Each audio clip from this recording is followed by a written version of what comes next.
Okie dokie. Good evening, everyone. Because we have such a large crowd here tonight, we won't get started early. So first item is our annual update to council from the Horsham Fire Company. You got the floor, sir. You just gotta hit that button. There you go. Does that work? Yep. Okay. Once again, thank you very much to council for allowing us to come in and speak tonight, allowing me to come in and speak tonight on behalf of the fire company. This is going to be a much more scaled-down version of what you've seen in years past, since most of you have seen it so many times. I didn't feel a need to go over it again. So we'll just breeze over some of the stuff, and then I'm going to highlight some of our accomplishments for the year.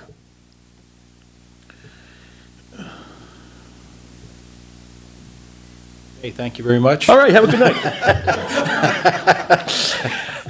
This is the same slide. Nothing has changed with our apparatus and our placement. We still have the four divisions: fire, EMS, fire, police, and auxiliary. And the apparatus is still where it says it has been for the last few years. We are still maintaining about our 20 active members and our couple juniors.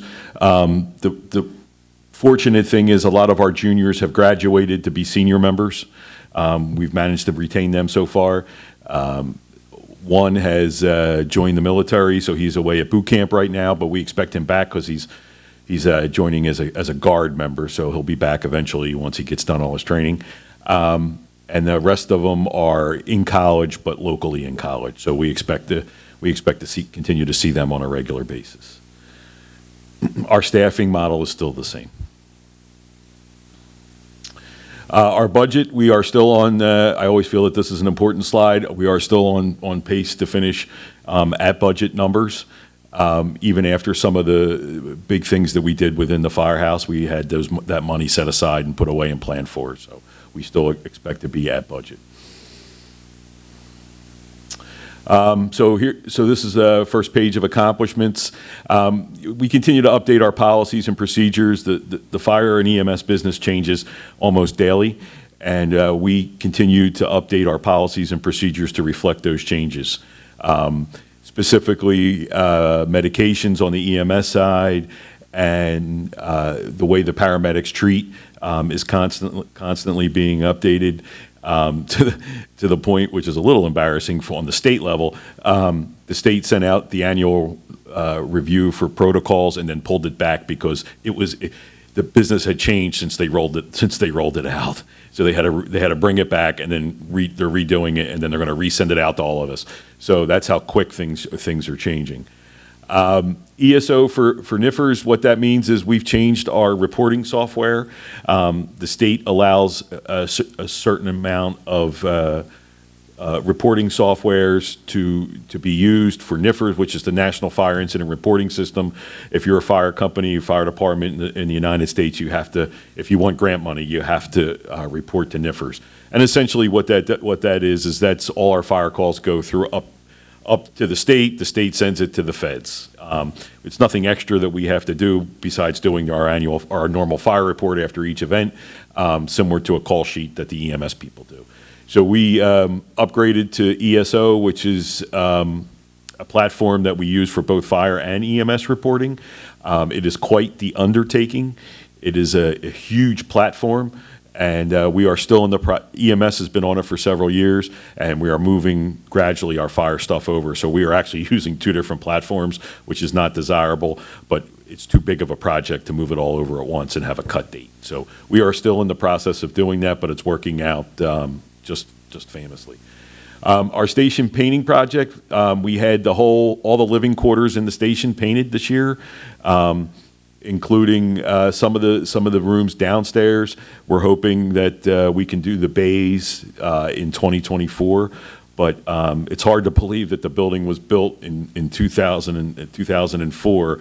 So we're coming up on 20 years and it hadn't been painted. So we bit the bullet and had the building painted, and it looks great. We rolled out a quarterly newsletter. It's mostly for the career staff because we have such a large pool of part-timers that it's hard to, sometimes it's like herding cats. So it's hard to keep everybody up on the same, with all the same information. So we rolled out a quarterly newsletter, which has worked. And we're going to continue, we're going to probably expand that and give that to the whole fire company. And just because we don't see people as much as we like. So we're going to roll that out there. And that'll be a place for us to show what's going on within the fire company, but also where we look to be at in the future. We are in the process of prepping for a drill on the Biddle Air Guard Station. Every year we participate. They invite us up. It's a requirement of theirs, but they invite us up to participate in a drill. This year they're going to have a pretty large-scale drill, and they've asked us to participate. It's probably going to be in the spring, but fortunately they've started planning now, and we are going to have an active role in that. We don't know what the scenario is yet. They've done all kinds of scenarios, from a hazardous materials to a fire to an active shooter. So I don't know what they're going to look at doing this year, but they are asking us to participate, which is great. This year, I think I reported last year, we were starting a community CPR program, and that has been quite a success. We have trained several hundred people in just 2023, and we have gotten very high marks back from the people that have taken our classes. It is taught by our paramedics, so it's great that they're able to meet the residents and people that come in for the CPR training, and we enjoy doing that because obviously we're seen as giving back to the community, and we appreciate that. We want to do that. Our Keith Valley Middle School program continues, which is we are part of and I always mess this up, but what is the home economics program? We teach the kitchen fire safety class. Bob Johnson, we recruited him even after he retired. We recruited him back to teach that for the 4 different modules that are involved in that. So that continues to go on and still a great success, and we expect to be doing that in the spring of 2024 as well. We had State Rep Zerato ride along with us for a day and a half. That was interesting. Unfortunately, I was working, but the people that rode with her said it was a positive interaction both ways. She got to see what firehouse life was like, and she also was able to get some questions of hers answered. So when she's on the Hill, she can speak more intelligently about the fire service in the state of Pennsylvania, and we were thrilled to be part of that. We have a new ambulance RFP out. We're in the process of purchasing another ambulance. Ambulances have skyrocketed in cost, like everything else. We used to be able to pick an ambulance up pretty much when we needed one for about $160,000. They've doubled in just a couple years. So they're 2 years out for build, just like most things of large proportion. So we've ordered another one with the anticipation that it would be in either hopefully early 25, but if not mid 25. Is it a replacement or an addition? No, it's a replacement. It's a replacement. We had purchased 2 used ambulances to get us over a hump a few years ago, and they did that, but they were used, and they were used hard, so we needed to get rid of them. So we're in the process of doing that. You do with the old one. We sell them, but there's no return. It's very little return. Literally, it's a couple $1,000s or something. So we try to trade them so it makes it easier on everybody. But the dealers don't always want them either, especially if they're that old. So we can usually sell them for pennies on the dollar to a transport service or something like that. Yeah. We did some summer fire prevention events this year. It was great to be out. We had, with some of the younger members, they were able to get out and do some of those things. As you know, we are very active in the community, but also we were able to get back to start doing some of the block parties again. We were invited out to, and they were a great success. And the new Engine 15 arrives in April. This is quite the story. We have a great relationship with the salespeople that we buy fire trucks from. Glick Fire Apparatus out of Lancaster. they sell for Pierce. You may or may not realize or know that all our fire trucks are Pierces now. So they have been for several years. The salesman called and said, "Hey, look, with the price of fire apparatus, I just want to give you, like an under-the-table nudge. We have a truck on the line that's already technically in production. You can make some changes, but it'll save you about $300,000. Engines now are about $1 million, which is ridiculous, but we can't fight that." So we were able to get a new engine and finance it within company funds with the help of the Relief Association for a little over $700,000. So we were able to save us $300,000, because if we went on a standard purchase, it would be about $1 million now. And it's a no frills truck. I mean, if anybody remembers the older version trucks, ladders on the side, that kind of thing, that's what it is. And it'll be here in April, if not a little bit sooner. So we were starting to plan for something in the future, but with the way prices are, we used to be able to say, hey, if everything goes up 3% a year, and you can't say that anymore because it's probably 5 times that now. So, we jumped at an opportunity when somebody gave us a nudge. Again, our EMS providers, we got the Gold Plus Lifeline, Mission Lifeline, and this is for cardiac arrest and what they call STEMIs, which is heart attacks, for heart attack care and cardiac arrest. We have a great success rate with that. We have very aggressive providers, and they take their job seriously. I would want nobody else but our providers working on my family, I got to tell you that, and I hope it never has to happen. But if it does, I hope it's in Horsham, and I hope it's our people, because they're the best. Some hot topics. We proud to say that there's a Region 5 standardization committee. So the county is broken up into six fire regions, and the fire service in Montgomery County is kind of all over the place. And for years, people in this area, in our region, have been saying, hey, we got to do something about this. We got to do something about this. So we started a standardization committee. We hosted the first meeting, and we're a leader in the group. So we've met several times, and we are, the end goal is to put together a standardized set of operating procedures and guidelines. So when we're on a fire ground, everybody is operating the same way, expected to do the same, the job that they're riding in that position or whatever, and everybody's expected to do that. Essentially dance the right dance at the right time, right, to the right music. If you were to show up at a fire now, the untrained eye probably wouldn't notice anything. It kind of looks like a symphony. Everybody's kind of doing something, and those that aren't, right? They're away doing something else. But those of us that are trained and can see it can say, hey, we can operate better. And that's not a shot at any one organization, certainly not our organization. It's just that we all train a little bit differently at different times with different topics. So this is hopefully bringing everything together, and hopefully we'll be dancing to the same music within the next couple years. It's quite the undertaking, but we're very proud to be part of that. And this year we provided extensive training on water rescue. We upgraded all our PPE for that.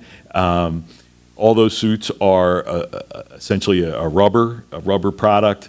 And after several years, especially sitting in the bag, because fortunately we don't use them much, it's the type of equipment that when you need it, you need it. But when you don't, there's no other use for it. So it sits in bags or it hangs and it dry rots. So we were able to, through some grants, we were able to replace all of our older stuff and the degrading stuff, and now we have all new stuff that is ready for our people. We sent a whole bunch of people to some extensive training in water rescue, and so we have a bunch of new people that did it, and then we have some of the older people that went as a good refresher. Is that a hint? And we purchased life rafts for the rescue people to keep them out of the water. So I refused to buy a boat. I don't think that we are able to do enough training to be successful. and to keep our rescuers safe. So what we purchased was rafts that are inflatable, and that we can, they only take a couple minutes to inflate. If we know we're getting a storm, or even if we get caught in a summer storm where it just pops up and we get it, only takes about 3 minutes to inflate them. They're on a trailer, and we can inflate them, and then if we have to go into the water and make a rescue, we can walk in with these things, and we could put the rescuees in the boat to keep them out of the water.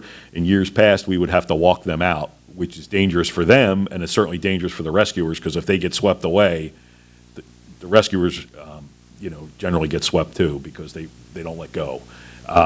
So now we can put them in the boat. If they do get swept away, they're in a raft. So they'll bounce off of some things, but they'll be okay. And then, of course, they're invest themselves and everything else. So it's safer for everybody. Some statistics are through September of 23, our total dispatches was 2,500. This is down 12%, and we'll talk about that in a second. Our mutual aid covers was 720, and that's down 24%. We transported just over 1,500 to the hospital, and that was down 4% from last year. And our scratch calls are down 6%, so that's a positive. If you remember, last year we ran like almost 3,500 ambulance calls, and most of them, a lot of them, probably 25 or 30% of them are cover calls. So what's that mean? That means we were in other people's towns. And there's a variety of reasons for that, and I'm not gonna get into that tonight. So the organization did some things to try to prevent that and keep that down. We instituted a float truck program. So what that is the truck is on status. It has a paramedic and sometimes two paramedics, or a paramedic and an EMT driver. But they're essentially only up for Horsham. If there's what they call a priority 1 call, which is some sort of traumatic event or cardiac arrest or chest pains, they could get called out of the township for that, but they wouldn't get called out for a lot of the minor stuff, falls and those types of things. And that has kept our truck able to be in Horsham, which is why we have it. But it also is why our mutual aid covers are down, and why our transports are down, because we didn't take as many calls. But the one thing that we did was make sure that our ambulances were available for Horsham Township. So if you're not doing if you're not doing the mutual aid covers, and what happens? I'm not sure, man.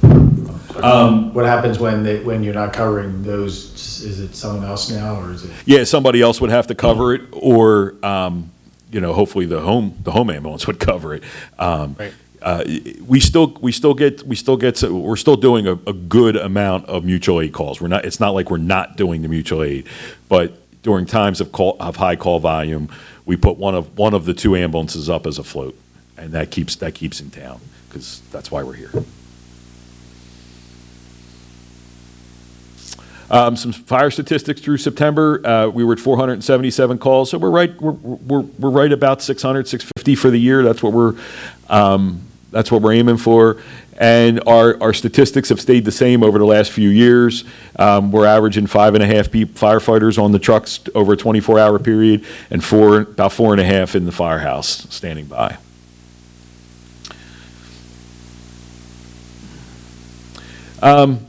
Future considerations as always is staffing, both career and volunteer. We're pretty fortunate that we have those juniors that have graduated and are senior firefighters now, but there's nothing else in the waiting room there for us. So we're hoping some people move into town or through the high school or are willing to come and give us a shot, but we don't have anybody in the wings right now. So we were very fortunate to have those 10 or so juniors, but they've graduated, and we've managed to keep them all. They're all senior firefighters, which is great, but we've also lost some other people in the meantime just due to attrition value, nothing special. Just getting too old, or they move away. We have another senior firefighter that's getting ready to move away for a life change. He's going to be a cop in Virginia Beach. So, I mean, can't compete with that. And then, longevity plans for the fire company, both, how do we sustain financially and operationally, especially because while we're not taking as many ambulance calls, that also means our revenues are going to be down because we're not billing for calls that we're not on. So that's a consideration. Any questions? Told you it was going to be short this year. How are you doing with how not so much Horsham Fire Company, but there is paramedics themselves still short? Yeah, we're struggling. That problem has hit Horsham.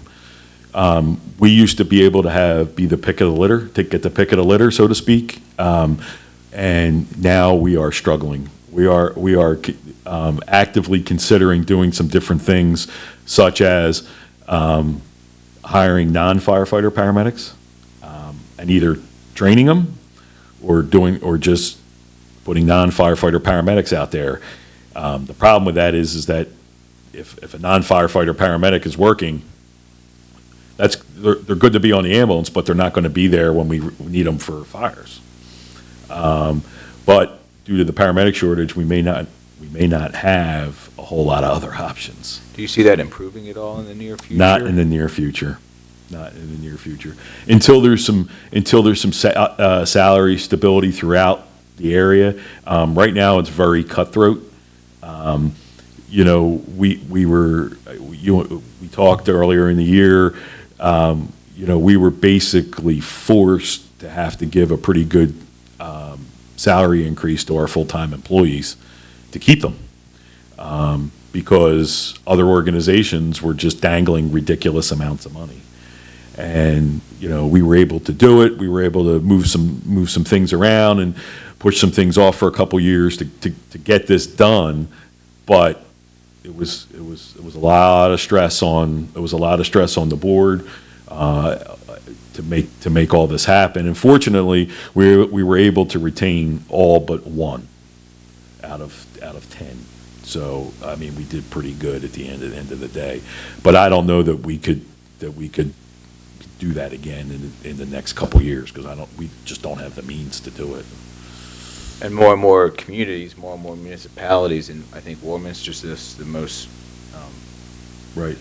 one that just did it is, they have no choice but to go to career staffs and paid staffs. So as more communities, more municipalities move that direction, and they have no choice but to move that direction, it'll be more competitive out there for employees as everyone's jockeying for a small group of paramedics and trained firefighters, and who has the best benefits, who has the best salaries, and that's going to be happening more frequently, I assume, only because more communities are going to head that way to career staff positions.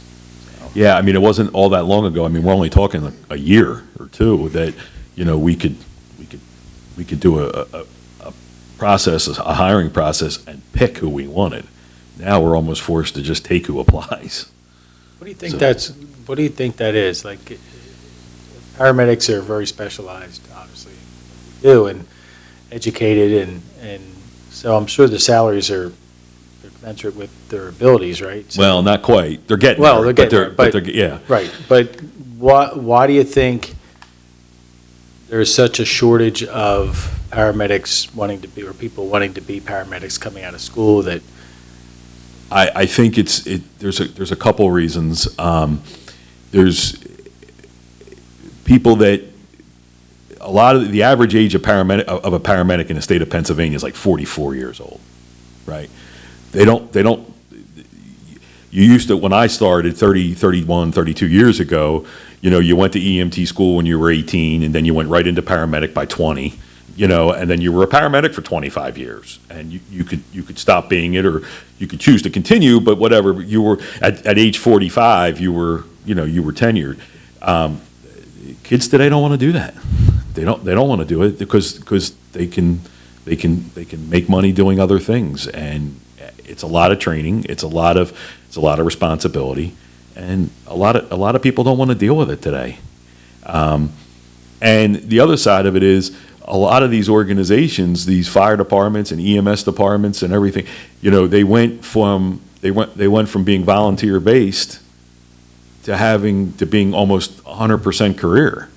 As we discussed last year, Horsham Fire Company has transitioned, right? We're a combination department, and we're going to remain a combination department, but we were a combination department comprised of volunteers supplemented by career staff.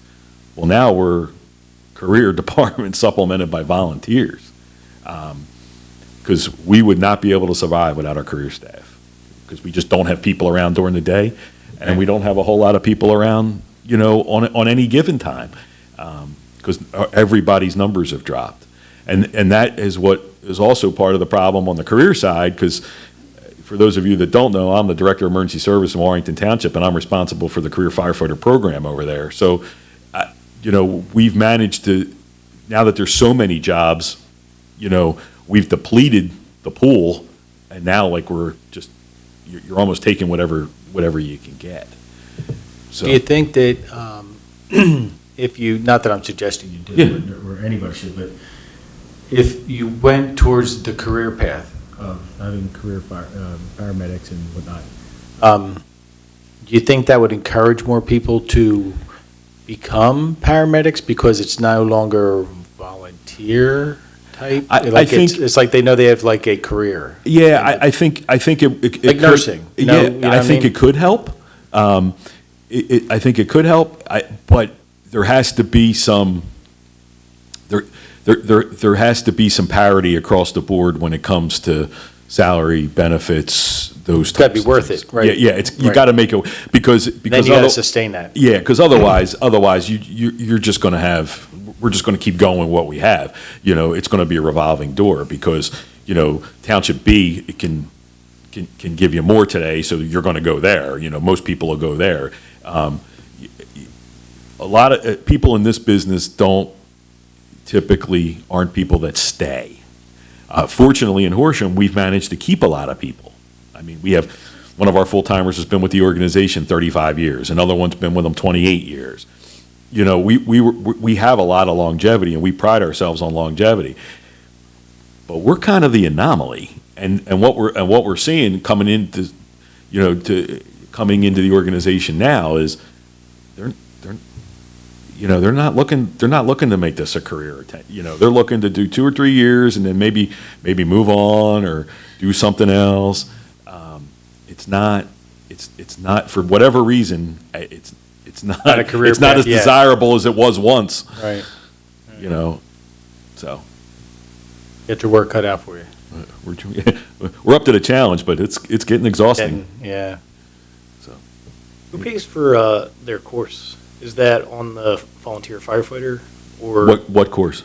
their initial training through the county? So community college? the fire department is responsible for that. What we do, we purchase a training program through the Bucks County Fire Academy, Public Safety Training Center, and because we pay up front, I think it's like $2,500 for a training, then we can send as many people to classes, to a Bucks County class a year, and there's no additional charge. So we're basically prepaying, and we've certainly got our money's worth with that. Anybody else? I just want to just say thank you, Lee. Thank you, Frank. There's reasons why you're a leader in your regionalization, and also your fire company, is used by the state, DCED, as a model across the Commonwealth. And it's because of all that you've done, your leadership, and you're being proactive to a lot of these issues that no one was addressing. And some communities and some fire companies and ambulance corps are now just thinking about. You guys were, here 10 years ago, and on top of these issues, and it's put our community in a good position to be safe, and your fire company, to also have the reputation that it does. So I thank you, Lee, and your officers, and Frank, you and your board, for all the countless hours that you spend unpaid to protect us and our community and make that fire company what it is today. We see a lot throughout the year, but not many times we just say thank you. And we really appreciate you and everyone involved at the fire company and everything you do. You're welcome. I'll just reiterate the same thing. Thank you so much. Thank all. Thank you for your time tonight. Appreciate it. All right, take care.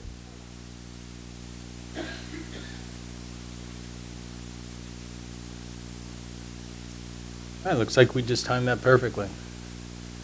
So we're going to call the 8 o'clock meeting we'll call that to order. Rise for the pledge.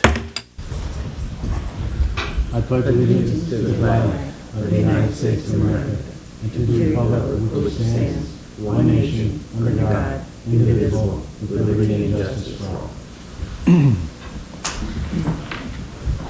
All righty then. First is the opportunity for question and comments from the public. It looks like most of the public's leaving. So next, we're going to move on to approval of minutes. Do we have motion? I move to approve the minutes as presented. Second. Moved in second, all in favor? Aye. Opposed? Ayes have it. Approval of minutes, treasurer's report, Bill. The balance in the general fund as of October 31st, 2023 is $4,507,386.19. For the most part, the expenses and revenues in all funds reflect normal activity for October. As of the end of the month, we have received 103.07% of budgeted revenue and have expended 80.45% of budgeted expenses. The effects of the pandemic and cost of inflation continue to affect our budget, especially in regards to the revenue from earned income tax and local services tax. We are tracking a multi-year reduction in revenue, not in budget numbers, but in comparing yearly figures. Our expenditures have been outpacing our revenue, and I do expect we will have challenges in managing these economic headwinds. For a more detailed presentation of our current financial position, I would refer you to your monthly booklet. The motion for checks. I move to approve the list of checks in all funds in the amount of $488,644.60, and further move to authorize payment of the same. I move to ratify the U.S. Bank credit card transactions for the month of October 2023 in the amount of $7,813.72. Moved in second, all in favor? Aye. Opposed? Ayes have it. Next is a authorization for a bid for project at Moreland and Easton. You had approved this bid at your last meeting with the condition that the Water and Sewer Authority as well as Myria also approve the bid. The Water and Sewer Authority rejected the bid, followed by Myria also rejected. And the reason for it is the sewer portion of the project, the estimated budget for that was $300,000. It came in at $1 million, so the Water and Sewer Authority could not afford it. And really the reason that happened was the contractor who bid on it is a road contractor and not a sewer contractor. So they really jacked up the price, not knowing exactly what to expect and what costs would be involved. So the Sewer Authority, of course, and rightly so, rejected the bid. So this evening, we're asking you to also reject the bid and move forward to solicit again. The new bid will just be for the road project, and the sewer portion will not be included in the new bid. The Water and Sewer Authority will bid that out separately, a different project, and they will handle that project. And we'll coordinate with them on both, but they'll do the sewer, and the new bid will just be for the road improvements. When do you think this, if it all goes through, will be projected to get going? Eric? So you're going to go immediately back out the bid. Obviously, it's already been out the bid, so we don't plan on giving the bidders as much time this time to review them. We're planning on having the same bidders. We'll likely bid this again. You'll award and sign contracts, hopefully. And I say you, Myria will. Myria. Sorry. Yeah, so Myria Township. Probably February, March. And like all intersection projects, like they'll get going on some things, but ordering the actual mast arms for the traffic signal and the poles are like what is it up to now, Bill? I mean, geez, how long did we wait for the last one? 12 months. Yeah, 12 to 18 months. So what'll happen is you'll see some work, and then you'll see nothing happen for 12 months. And the hope is in those 12 months is when the authority will come in and do the sewer work before the other contractor come back and finishes the project. Kind of curious what the timeframe would be. Yeah. All right, do we have a motion?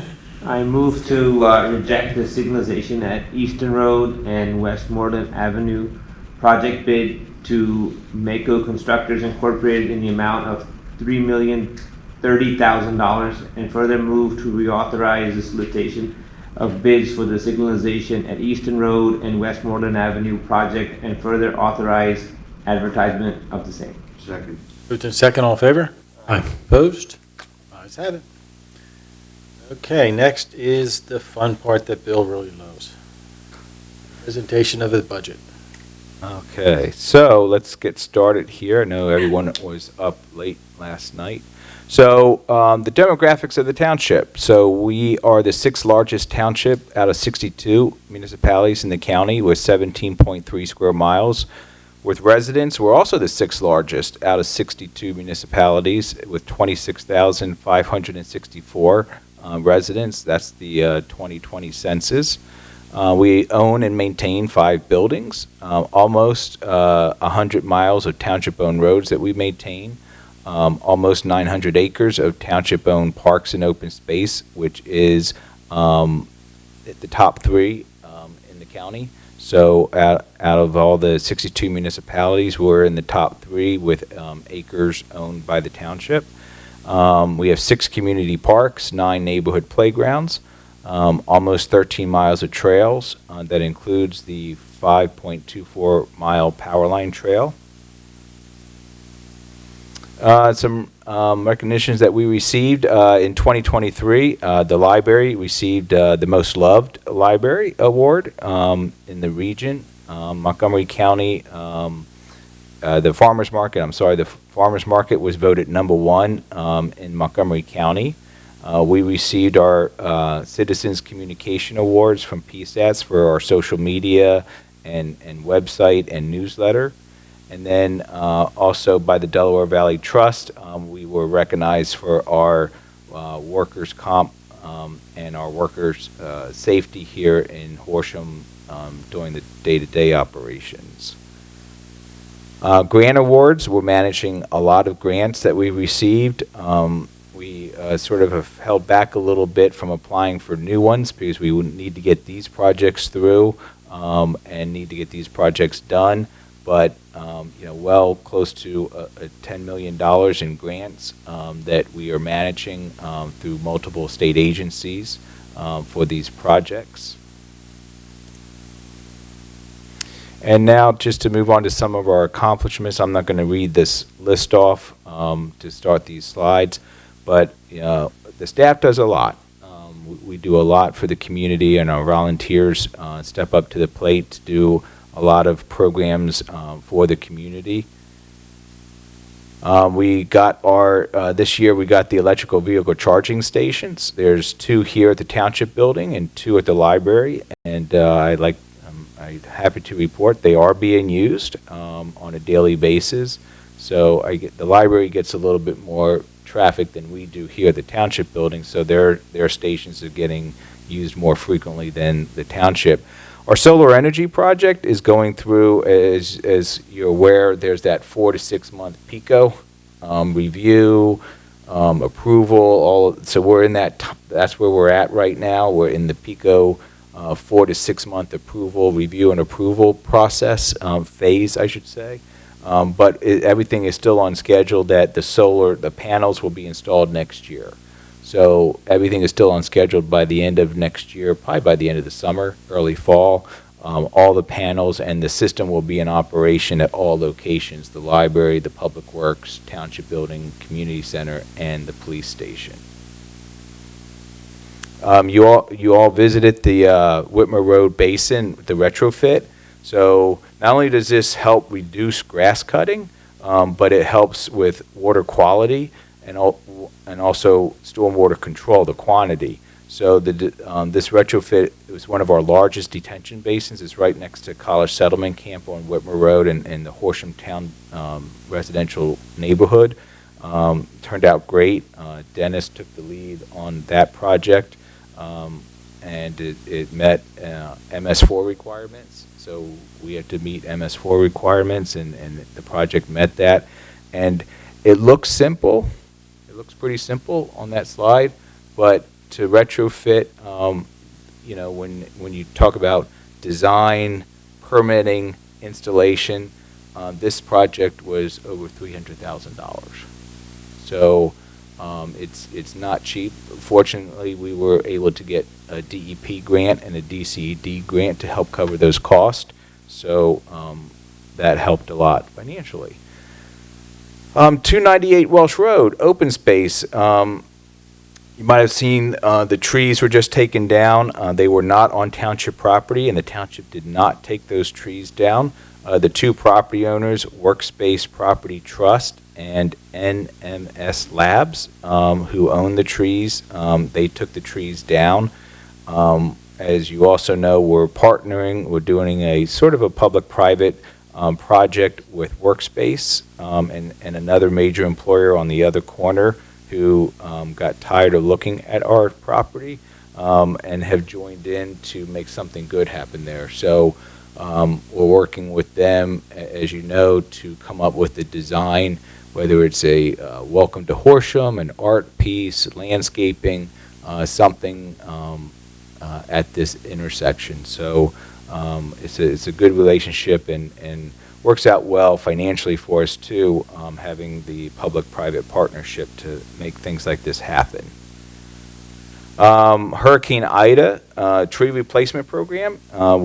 This year we gave out 500 trees. You'll see later on, this is a program that will be trying to make it become an annual program for the township. We did learn that 500 was too many. But nothing went to waste. We gave out as many as we could to the residents that wanted them. First was all the properties that were affected by the tornado, and then we opened it up for a few days to any resident that wanted them. And then after that, the school district took some trees. The golf courses, Commonwealth Golf Course, took some trees, and we planted some trees in the parks, of course. And then what remained, College Settlement took. So all 500 trees got planted in Horsham Township. So it was a it was a nice program, and we hope to get it going each year, have it annually. Also this year, our Public Works Department, they constructed and put in this summer reading pavilion. So it's next to the library, right outside the community room. So it was real successful this summer with the kids and their story time telling, and the library used it a lot for outdoor events and activities rather than just being inside all the time. Additional pickleball courts, they're not open yet, but they are completed. So they should be probably being opened in the next few weeks. So as you know, pickleball has just throughout the country has just taken off and is just very popular. And we're fortunate that we have this location in Horsham because there's no residential home really close to these. The closest ones are Kingswood Estates, but they're really through the woods. So it doesn't affect the noise. So if you see in the news, a lot of communities are struggling, like where to put these courts, or they didn't think about the noise. Now they're getting a lot of backlash after they construct them from the neighbors that are listening to the noise, the ponging ping pong going back and forth. So our courts don't affect any residential neighbors with that noise. So again, it's just become really, pickleball has just taken off. An announce when they're going to be open. We've got a lot of questions from people asking. Oh, they look like they're done. Yeah, No nets. in probably in the next couple weeks. Yeah, yep. Once you do the color coding, it has to sit so many weeks before you start to play on it. I don't do that for a living, so I don't know why. Why? But No, I get it. I was just wondering if we're going to make some kind of announcement or something. I don't know if we'd have to make an announcement. They're just all waiting. there waiting in line? Yes, yes. And then, of course, the new park signs. We did 3 this year, Carpenter Park, the Horsham Roadside, of Kohler Park, and Deep Meadow Park. And you'll see later on in the budget, we hope to do 3 more next year, and all of our community parks will be done. So next year is Lukens Park, Chestnut Creek Park, and Kohler Park, Limekiln Pike side. We have gotten a lot of compliments on those signs. You sort of you just don't know. And Fire company put one up, right? Fire company modeled off them, and they put one up across the street, and lots of compliments. So we continue to fund all the engineering costs related to the Miracle Field. We are, and the soccer field, which got done. So that field, the kids are playing on it, and it turned out great. So soccer is finished, and the Miracle Field, we're looking for them to submit their final conceptual plan this month, actually. So Eric and Gilmore can submit the permits hopefully in December or January. At this point, we're looking at maybe construction in the fall of 2024 and opening in the spring of 2025 is what we're looking at this point. As you know, Blair Mill Road Widening Project Phase 2 is underway. The first year is all utility relocation. That happens every single day out there. Pico Gas is working. Pico Electric is out there. Believe it or not, on those telephone poles, there are 14 utility companies. So if you look at those poles when you go up and down Blair Mill Road, there's 14 utility companies on those poles. So there's a lot of coordination effort going on, getting those 14 companies now to get scheduled out to, and one, it's not as easy as you think, and the coordination and who goes first, who goes last, so there's a lot of coordination going on with that. Our water and sewer, that's a major relocation, and that will happen early next year. But they are on schedule to wrap up the utility relocation late winter, early spring, and then in spring, summer, they'll start the hard road construction. And that'll take about a year. Horsham Road and Limekiln Pike intersection project, we are really getting down to a few properties for right-of-way acquisition, we're down to a handful of properties out of 41 properties that were affected with this project. So, hopefully, I hope that by the end of this calendar year, we can settle on the remaining ones, fingers crossed, and then we move into final engineering.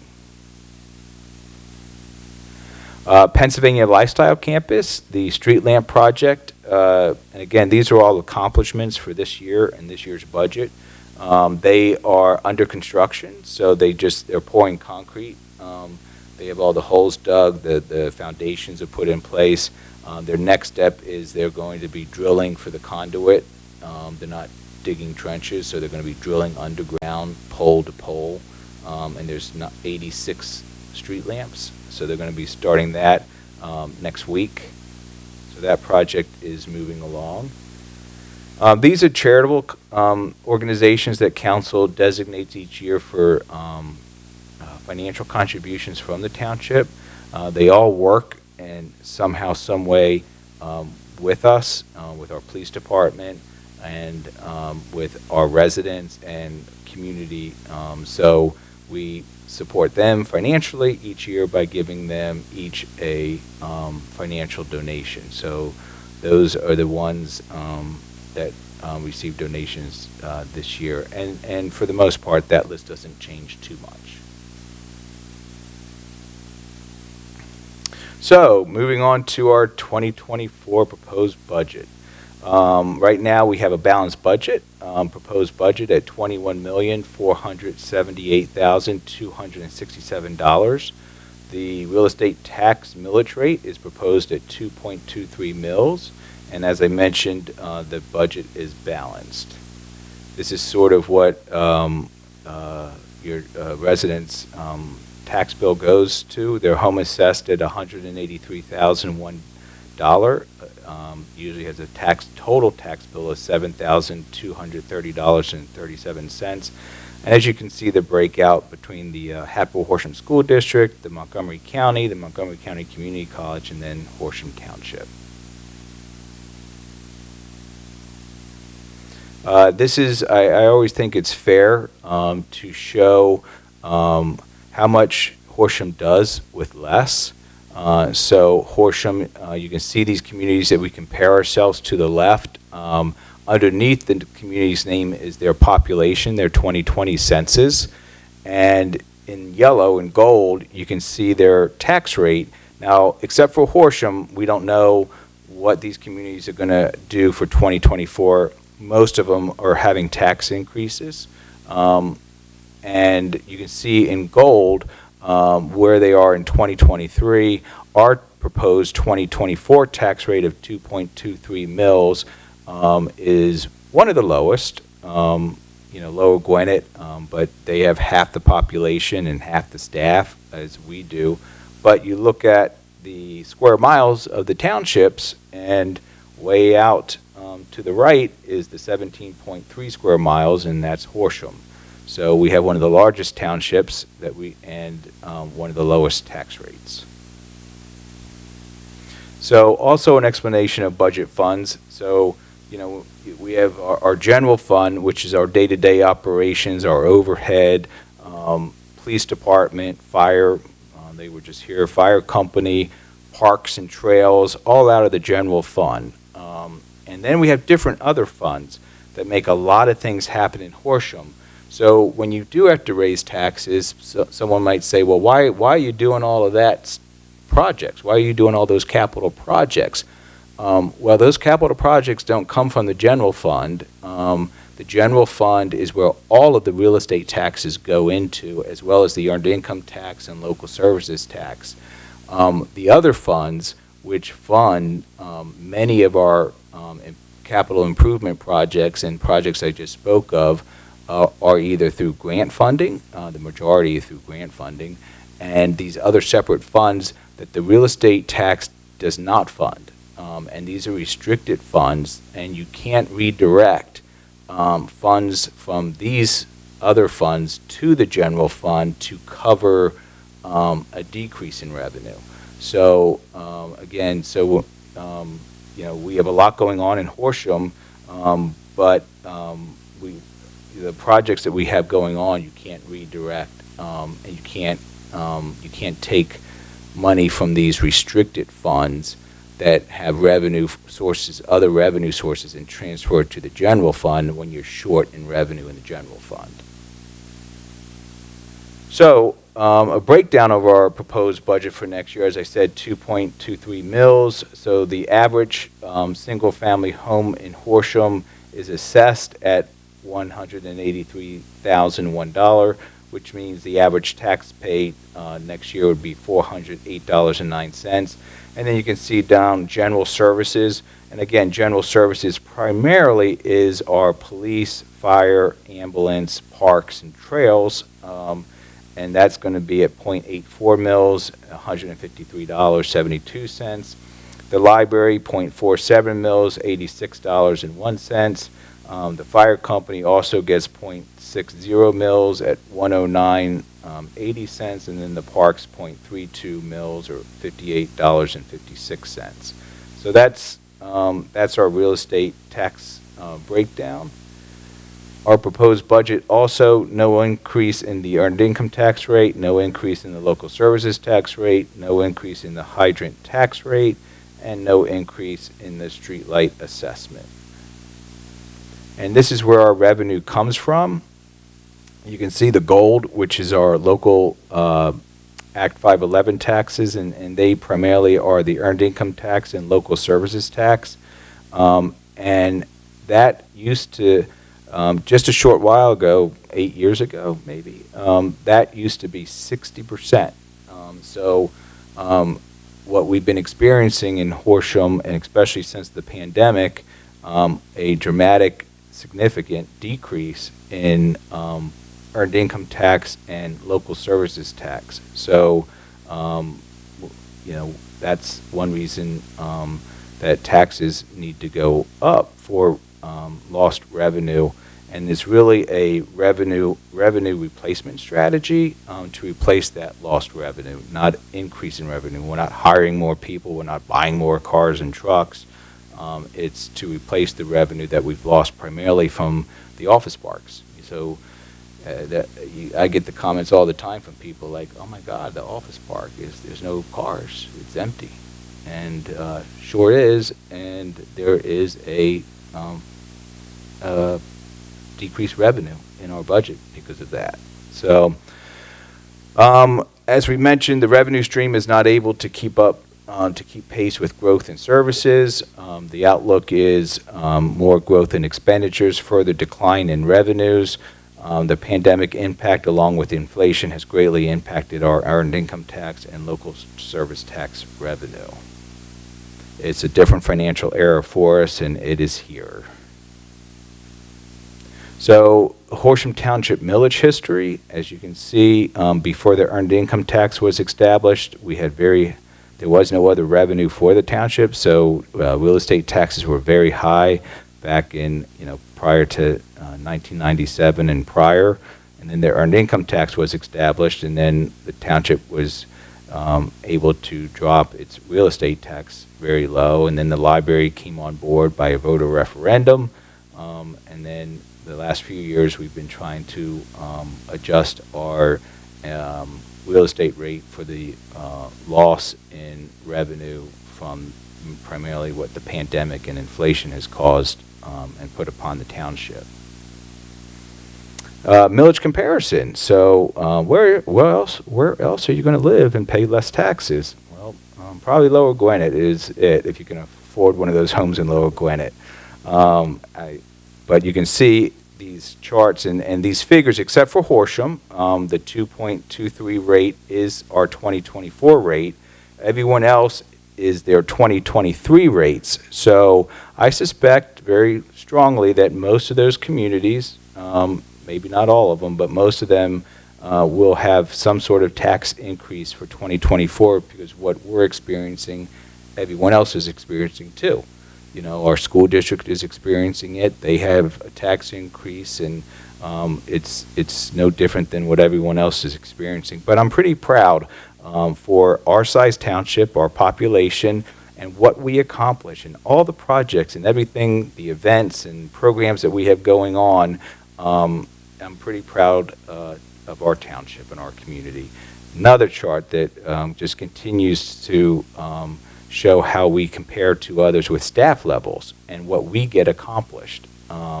So Horsham, 85 full-time employees, and we're pretty close to Montgomery Township. Plymouth Township, 120. Upper Moreland, 140. Upper Dublin, 128. Upper Marion, 233. Whitpain, 92. Cheltenham, 173. Abington, 268. All full-time employees.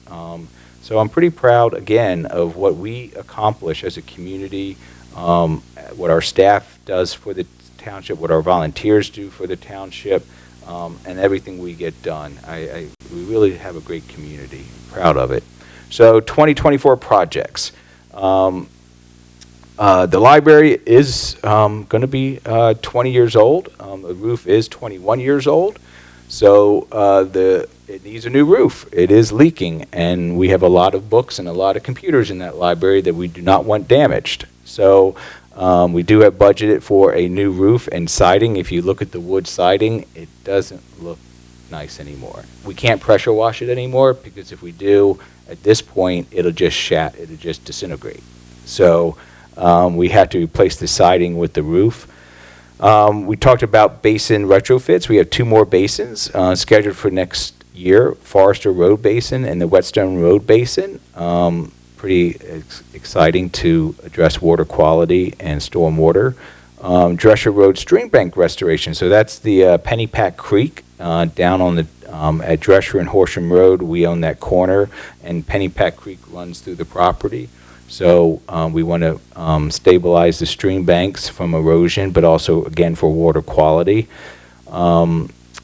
We talked about the extension to the power line trail. That's going to be ongoing to get our design done and permits done, and hopefully that'll all be wrapped up by the summertime. And that'll take the trail out to Lower State Road. And then before we go out to bid, we'll have to see, and we'll start working this winter, meeting with our DCNR and our state senator and state rep on grants for construction of the trail. We're in our final year of our comprehensive plan with the Montgomery County Planning Commission. So sometime next year, that plan will wrap up and be in front of council for consideration, and that'll be our guide for the next 20 years. It'll be updated in 10, but a guide for 20 years.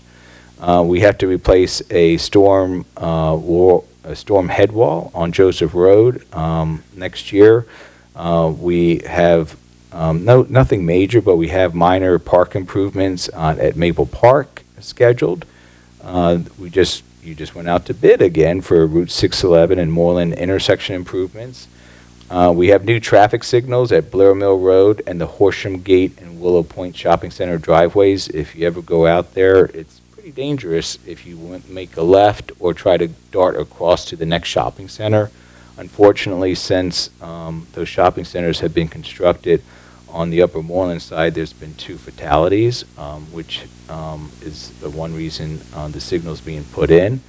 Replacement of traffic signals at Drescher Road, Sawmill Lane, and New Road.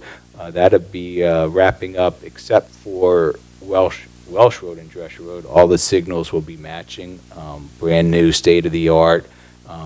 And not only are they for make things safer for the vehicles, they also make things safer for pedestrians, because the intersection really gets lit up. All the state-of-the-art, all the new pedestrian movement and signs and crosswalks would be put in place. The additional park signs, which I talked about. The community center. So we opened that community center in 2005, and its audio-visual is starting to fail, and because that technology just doesn't last that long. So we have built into the budget all new state-of-the-art audio and visual replacement for the community center. We talked about the annual tree giveaway program, and also a new website design. One thing that there's an ad hoc committee formed, so more of this to come in the future to you. We just got this from our landscape architect a week ago, of what something could look like. So the ad hoc committee is myself, Regina, the library director, the Rotary Club. There's 2 representatives of the Rotary Club, and there's 2 representatives of the Friends of the Horsham Library. So what they would like to do, and they'll be in front of you in the probably in the first quarter of next year, is to improve this courtyard that really doesn't get used anymore in front of the library, and put it in Mary Dare's in her memory, and do a fundraising. They're going to do a fundraising campaign to fund it and construct it. So that's something, along the lines of what it could look like. Below that is also, as you know, the township is creating over the winter months it'll be the first annual Mary Dare Community Volunteer Award. As you all know, Mary, she was about volunteerism, and no one could tell her no. Once she met you, you had no choice. She would hook you in and pull you in, and you had to do something. You had to pick something in the community to do, and you couldn't tell her no. She had some magic about her where no one would tell her no, I'm not. They would become volunteers in the community, and so the idea is to award this during our annual appreciation dinner each December. We'd invite the Dare family to come to that and help present the award each year. Hopefully we will roll out this award program in the spring, so people can nominate individuals in the summer and the fall, and then council would put an ad hoc committee together and pick one that was nominated that gets the award in December. Also in 2024, it is really already started, but we will continue the Blair Mill Road Widening Project Phase 3 engineering, which is the final phase of widening Blair Mill Road from Welsh Road to Eastern Road. So this would widen between the intersections, Blair Mill Road, to 5 lanes. So the engineering will continue and hopefully wrap up by the end of next year.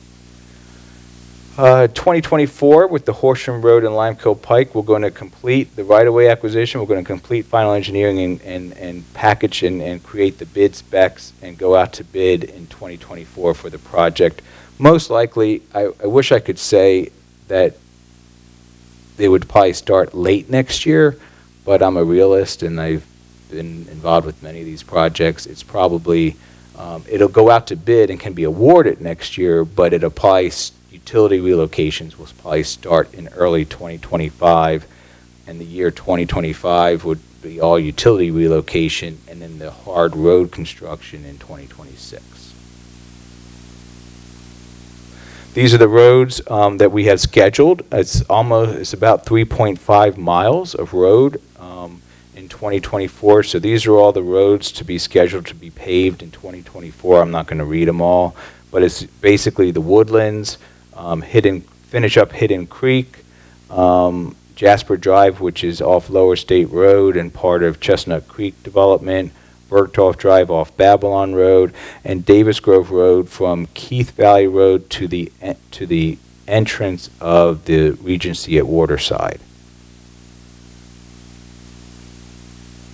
In economic development, we'll continue and we'll have our 5th restaurant week. We'll continue advertising and marketing the township nationwide, host the State of Horsham luncheon, continue our shuttle bus program with the demolition of Adams Pit Stop at the corner of 611 and Blair Mill Road. That's owned now by right now by Miria, and we want to improve that intersection as a welcome to Horsham landscaping and beautification project, as I said, at 298 Welsh Road.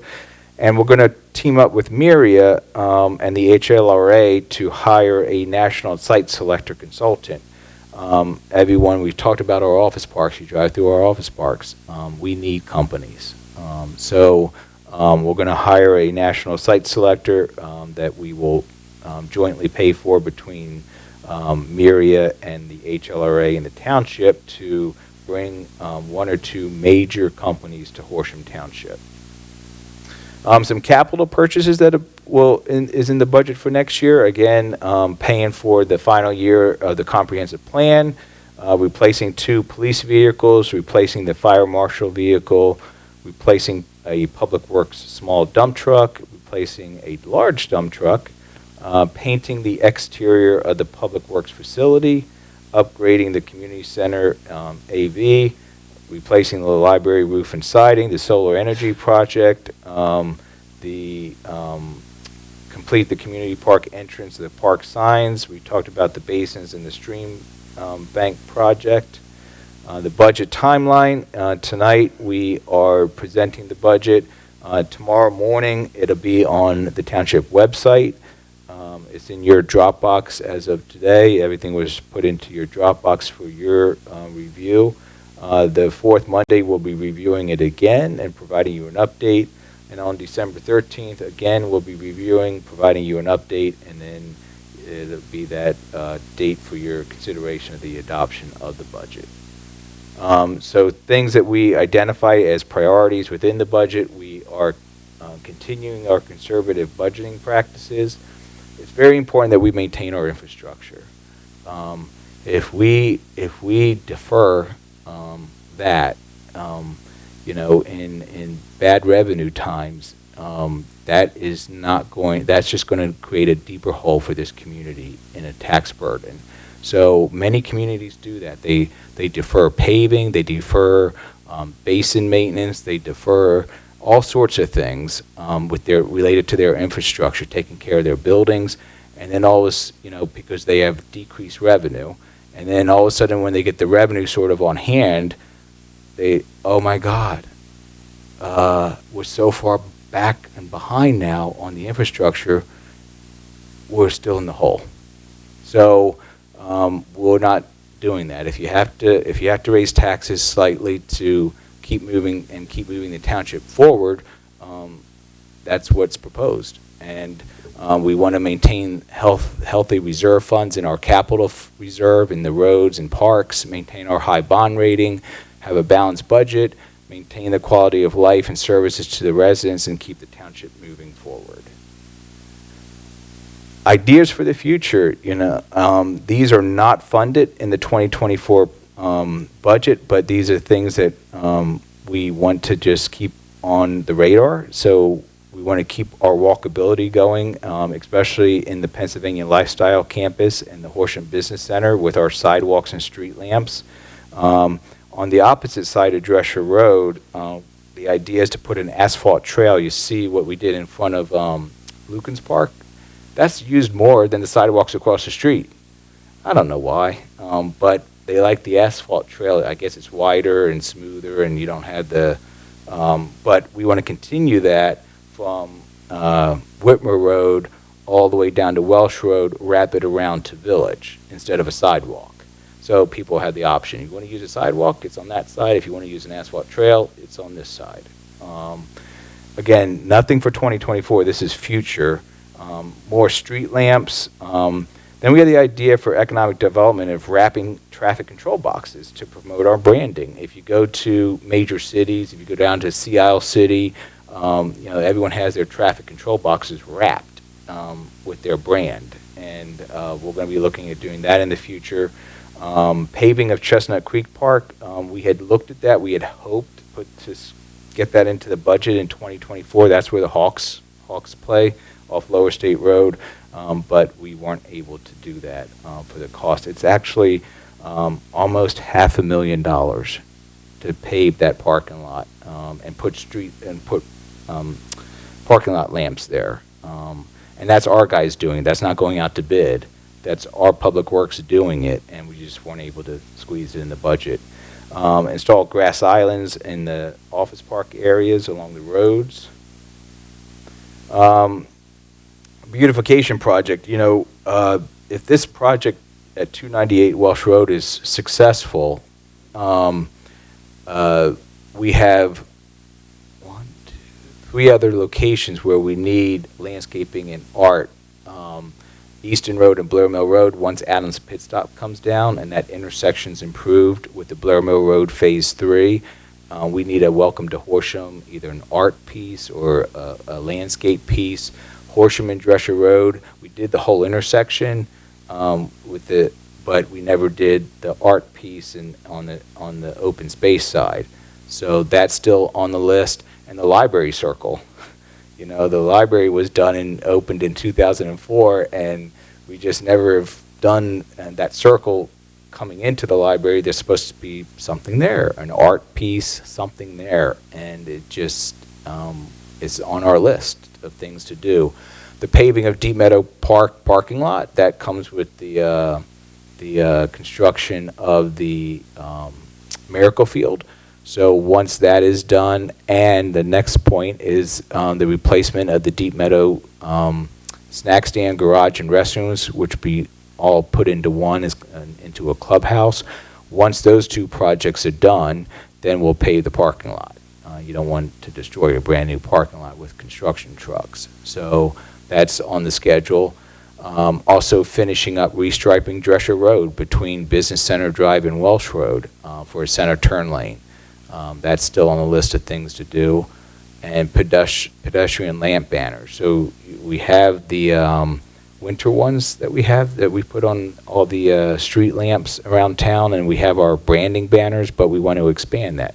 More seasonal banners, more holiday banners, and just mix it up and refresh it. So looking forward, we've definitely been impacted by the pandemic and inflation and are dealing with a decreased revenue. We will continue our conservative budgeting practices, and at the same time, it's critical that we don't lose sight of Horsham's vision and long-term goals as we address short-term challenges.